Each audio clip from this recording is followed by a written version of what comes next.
जो बंदे मुझे पहले से देख रहे हैं उन्हें पता है कि भाई पहले क्या होता था, लॉन्चिंग इवेंट भाई हो रहा है कहीं पे, मुझे घर बैठ के वीडियो बनानी पड़ती थी। लेकिन आज क्या हो रहा है, मैं लॉन्चिंग इवेंट से होके आ चुका हूं, लेकिन अब भी वीडियो मैं घर में बैठ के बना रहा हूं। ये क्या है? तो भाई हमने चला ली ओरा की मेंटी सेलेक्टिव मोटरसाइकिल। इसे छू के देख लिया, इस पे बैठ के देख लिया, इसे चला के देख लिया, इसे फील करके देख लिया, इसे एक्सपीरियंस करके देख लिया। लेकिन फिर भी यहाँ पे मैं बोल रहा हूँ कि मेरा जो रिव्यू कैंसिल हो चुका है। क्यों हो चुका है? वीडियो को पूरा देखो, पता लग जाएगा। यहाँ पे मैंने पॉजिटिव नेगेटिव जो भी मेरा एक्सपीरियंस है पूरा शेयर किया है। तो सबसे पहले बता दूं कहां से स्टार्टिंग होती है। तो 21 नवंबर को बाइक की लॉन्चिंग होती है, 2 दिन का इवेंट था। तो 21 नवंबर को लॉन्च किया जाता है बाइक को, जहां पे हमें पता लग जाता है कि भाई इसके अंदर में 20 किलोवाट की मोटर देखने को मिलती है, 9 किलोमीटर का बैटरी पैक है, 221 किलोमीटर की आईडीसी रेंज है, 0 to 100 जाने में लेती है 8.9 सेकंड, टॉप स्पीड 135 की। और क्या रह गया, प्राइसिंग रह गई 3.6 लाख इसकी प्राइसिंग हो जाती है। और बहुत से यूट्यूब चैनल ने तो ऑलरेडी इसकी वॉक अराउंड वीडियो डाल दी है, लेकिन मैंने नहीं डाली। उसका रीजन भी यही था भाई कि जैसे इस बाइक के पास मैं जाता हूं अंदर से एक आवाज आती है, वो कहती है यार ये वो चीज नहीं है जिसके लिए मैं खोज में निकला था दिल्ली से बेंगलोर। ये वो चीज नहीं है, क्योंकि बाइक बहुत ज्यादा इनकम्प्लीट लग रही थी भाई। क्योंकि बहुत सी जगह हमने देखा कि भाई जो बाइक के पार्ट्स हैं वो अनइवन लगे हुए हैं, कहीं पे पेंट जो है ढंग से नहीं हो रखा है, कोई मेटल पार्ट्स है तो उसके ऊपर रफ दिख रहा है, मतलब खुरदुरापन है, स्मूथनेस नहीं है वहां पे। तो ये सारी चीजें हमें देखने को मिलती हैं। कुछ ऐसे पार्ट्स भी यूज हुए हैं जो देखने में बिल्कुल कंप्यूटर सेगमेंट के लगते हैं भाई, वो एक महंगी बाइक के पार्ट्स लग ही नहीं रहे थे। एग्जाम्पल के लिए इसकी चाबी हो जाती है, फुट पैक हो जाती है, इवन डिस्प्ले भी बहुत ज्यादा बेसिक नजर आ रही थी। बाइक पास से देखने में ना फीलिंग ही नहीं आ रही थी कि भाई ये 3.5 लाख की बाइक है। 3.5 लाख बहुत बड़ा अमाउंट होता है भाई, वो फीलिंग इस बाइक से बिल्कुल नहीं आ रही। तो हमने सोचा कि भाई छोड़ो, वॉक अराउंड वीडियो नहीं बनाते, सीधा एक काम करते हैं, कल बनाएंगे राइडिंग वाली वीडियो, उसमें ही कवर कर देंगे इसका वॉक अराउंड भी, और भाई एक ही वीडियो बन जाएगी, उससे काम चल जाएगा। फिर आता है भाई अगला दिन यानी 22 नवंबर। यहाँ पे अब भाई ट्रैक वैक पे लेके जाया जाता है हमें, जहाँ पे बहुत सारे बंदे पहले से ही सब बाइक चला रहे हैं, हमारा भी नंबर आता है। लेकिन पंगा यहाँ पे ये हो जाता है कि जिस ट्रैक पे हम जाते हैं वहां पे हमें सिर्फ 5 चक्कर अलाउड है और 20 से 30 मिनट जाते हैं पूरी वीडियो वगैरह बनाने के लिए। और तुमने देखा होगा जो मैंने रिसेंटली वीडियोस बनाई, अपने जो रिव्यूज बनाए काफी तगड़े बने हैं। ओबेन का बनाया है मैंने, टीवीएस एक्स का बनाया है, रिवर इंडी का भी बनाया है। इनमें क्वालिटी है, अपने रिव्यू लोगों को बहुत ज्यादा पसंद भी आए, व्यूज भी बहुत भर भर के आए इन वीडियोस पे। तो मैंने कहा सेम बनाएंगे भाई हम इसके ऊपर भी।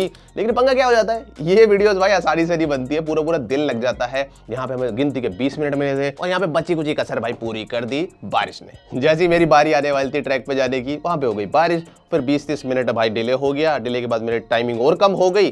तो मुझे यहाँ पे धीरे धीरे समझ आ गया कि भाई यहाँ पे तो अब वो वीडियो नहीं बन पाएगी जो हम रिव्यू वाली बनाते हैं। ऊपर से यहाँ पे जो ट्रैक हमें दिया गया था वहाँ पे अपना जो एक्सलेशन टेस्ट होता है या टॉप स्पीड टेस्ट होता है वो नहीं हो सकता था, काफी छोटा ट्रैक था।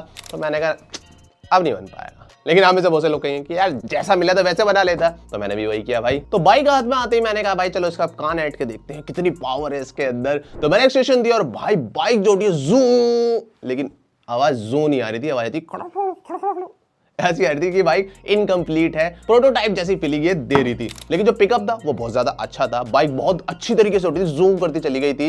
लेकिन यहाँ भी प्रॉब्लम हो जाती है कि यहाँ पे जो बाइक है वो कुछ ही सेकंड्स में यहाँ पे ओवरहीट हो जाती है। ओवरहीट का मतलब ये नहीं था कि बाइक रुक जाती है, डिस्प्ले पे एक आइकन आया था जो कि शो करता है कि बाइक ओवरहीट हो चुकी है। अब ओवरहीट होते ही जो इसने मुझे एक्सलेशन दिखाया था जूम वाला, सॉरी खड़बड़ वाला, वो अब नहीं आ रहा भाई, क्योंकि इसकी परफॉर्मेंस है वो डाउन हो चुकी है। बाइक चलती रहेगी लेकिन जो खुली हुई परफॉर्मेंस मिल रही थी वो अब नहीं मिल रही भाई, उसे लिमिट कर दिया गया है। अभी जो हीट वाला आइकन था ये मेरी पूरी राइड के दौरान कभी नहीं हटा भाई, ये रेड का रेड ही रहा। तो यानी जो मेरा एक्सपीरियंस था राइडिंग का वो यहाँ पे खराब हो जाता है, क्योंकि परफॉर्मेंस बाइक से ना हम एक ही चीज एक्सपेक्ट करते हैं वो है परफॉर्मेंस, लेकिन उस एक्सपेक्टेशन पे इसने पानी फेर दिया। तो मैंने भी गिव अप दे दिया भाई, अब हो गया जितना चला लिया, अब इसे खड़ी कर दो। जो बैलेंसिंग है, कॉर्नर वॉर्नर है, ये सब मुझे टेस्ट नहीं करने, ब्रेकिंग छोड़ो, हो गई वीडियो अपनी। लेकिन ऐसा नहीं है कि भाई बाइक में मुझे सब कुछ बेकार ही लगा, कुछ ऐसी चीज भी जो कि मुझे काफी पसंद आई। सबसे पहले यहाँ पे चीज थी कि भाई बाइक की जो पोजीशनिंग है, इस बाइक की अगर आप सीट पे जाके बैठोगे तो भाई सीट के ऊपर नहीं बैठोगे, बाइक पे बैठते ही आप अंदर घुस जाते हो, उस बाइक का पार्ट बन जाते हो। जो राइडिंग ट्रायंगल वगैरह है वो मुझे भाई बहुत ज्यादा ऑसम लगा।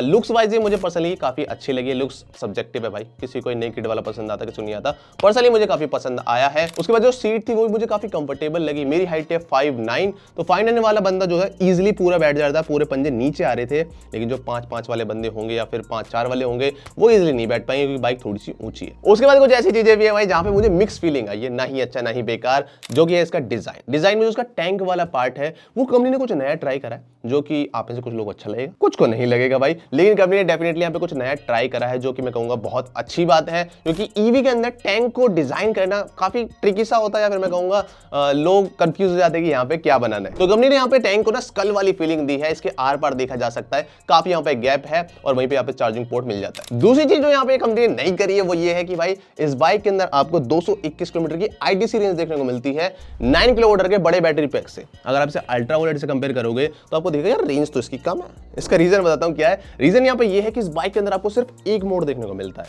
वो इनका बेस्ट मोड है भाई। यहाँ पे कोई सीन नहीं है भाई इको, नॉर्मल, स्पोर्ट्स या फिर हाइपर या फिर बैलिस्टिक वाला, यहाँ पे एक ही मोड है, उसमें ही भगाओ। अब इसके ऊपर मेरी मिक्स फीलिंग है भाई, कुछ बंदों को ये पसंद आ सकता है, कैसे पसंद आता है बताता हूँ। देखो ये परफॉर्मेंस बाइक है, परफॉर्मेंस बाइक हमेशा परफॉर्मेंस मोड में ही चलनी चाहिए, ऐसा हम एक्सपेक्ट करते हैं किसी परफॉर्मेंस बाइक से। तो ये जो बाइक है हमेशा परफॉर्मेंस मोड में ही जाएगी। और दूसरी तरफ ऐसे बंदे हैं जिन्हें भाई मोड की आदत लग चुकी है, जैसा मैं भी देख रहा हूँ भाई, जितनी भी ईवी आती है सब में मोड देखने को मिलते हैं, इको हो गया, नॉर्मल हो गया, स्पोर्ट्स हो गया, तो बंदा अकॉर्डिंगली सेलेक्ट कर लेता है कि उसे किस तरह से चलानी है। तो दोनों चीज मिक्स है भाई, देखते हैं भाई कस्टमर इसे कैसे अडॉप्ट करते हैं। उसके बाद कुछ ऐसी चीजें भी है जो कि मुझे बेकार लगी पर्सनली। एक तो भाई मुझे वारंटी समझ नहीं आती भाई, 3 साल या फिर 30,000 किलोमीटर की वारंटी कौन देता है भाई। तुम्हारी 3.5 लाख रुपए की बाइक है, ओबिन जैसी बाइक भाई 3 साल या फिर 50,000 किलोमीटर की दे रही है। और भी कंपनीज है, रिवोल्ट वगैरह भी है, काफी सही वारंटी दे देते हैं। लेकिन ये प्रीमियम सेगमेंट की जो बाइक है पता नहीं क्यों 30,000 पे की हुई है। उसके बाद यहाँ पे कंपनी ने ना लॉन्चिंग इवेंट तो रख दिया, लेकिन बहुत सारी चीजें यहाँ पे इन्होंने हाइड रखी है, जैसे कि फास्ट चार्जर की क्या प्राइसिंग होगी, उसके बाद एक्सटेंडेड वारंटी क्या प्राइसिंग होगी, ये भी इन्होंने लॉन्चिंग इवेंट में नहीं बताया। तो बहुत सारी चीजें ना अभी अनक्लियर है, जो कि फ्यूचर में जाके हमें पता लगेगी।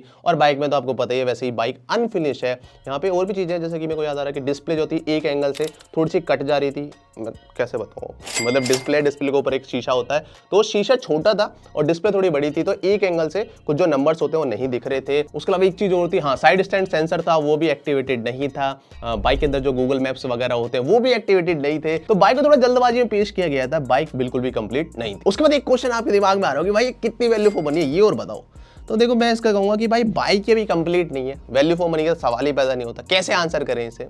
इसके अगर सेगमेंट की हम देखें तो अल्ट्रा वोल्ट की जो सबसे सस्ती बाइक है जो 3,80,000 की आती है, उससे से कंपेयर किया जा सकता है स्पेक शीट पे, क्योंकि ये बाइक अभी कंप्लीट नहीं है। लेकिन फिर भी अगर तुम्हारे अंदर बेचैनी ज्यादा ही उठ रही है कि ऑन पेपर इनका कंपैरिजन कर दे, कमेंट में बता दो, वो भी बनाएंगे। एक काम जो हो सकता था इस इवेंट में वो ये था कि भाई हम लॉन्चिंग इवेंट जहाँ पे बंदे वॉक अराउंड वीडियो बनाते उसे और राइडिंग इवेंट को अलग अलग कर लेते, उनमें एक गैप आ सकता था ताकि दोनों काम ढंग से हो पाए। जल्दबाजी में जो राइडिंग इवेंट था वो ढंग से कंप्लीट नहीं हो पाया। इससे ये भी याद आ गया कि इनकी जो डिलीवरी स्टार्ट होगी वो होगी भाई अप्रैल 2024 में जाके। और सबसे एंड में क्वेश्चन आता है कि भाई इस बाइक को बुक करें ना करें या फिर इस बाइक को धक्का दे दे। तो देखो भाई सीधा सा आंसर है इसका, नहीं करनी बुकिंग, क्योंकि 3.5 लाख रुपए भाई बहुत बड़ी अमाउंट हो जाती है। कोई भी बंदा 3.5 लाख रुपए में अनफिनिश बाइक नहीं लेगा, तो वो यहाँ पे सीन है। तो अभी बुकिंग के लिए मत करना, मैं पर्सनली नहीं कर रहा हूँ और वेट करेंगे भाई जब भी बाइक को फिनिश कर लेंगे जब देखते हैं। और हाँ ऐसा नहीं है कि भाई इस बाइक ने बिल्कुल मेरी होप को डाउन कर दिया है या फिर मैं ज्यादा परेशान हो गया, ऐसा नहीं है भाई, क्योंकि इस बाइक के ऊपर मेरी बहुत दिन से नजर है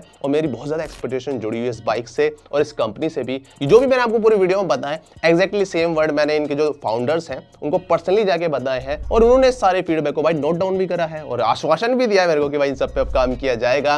तो ये थी भाई बेंटली सेलेक्टिव मोटरसाइकिल और मेरा पूरा एक्सपीरियंस। आपको अभी भी कोई सवाल पूछना है इसके बारे में कमेंट में पूछ सकते हो, वीडियो को लाइक कर सकते हो। और अगर आपके पास 3.5 लाख रुपए नहीं है तो मैं तो नहीं देने वाला, लेकिन 1.5 लाख के बजट में ओबिन रोड आती है उसकी वीडियो ये रही।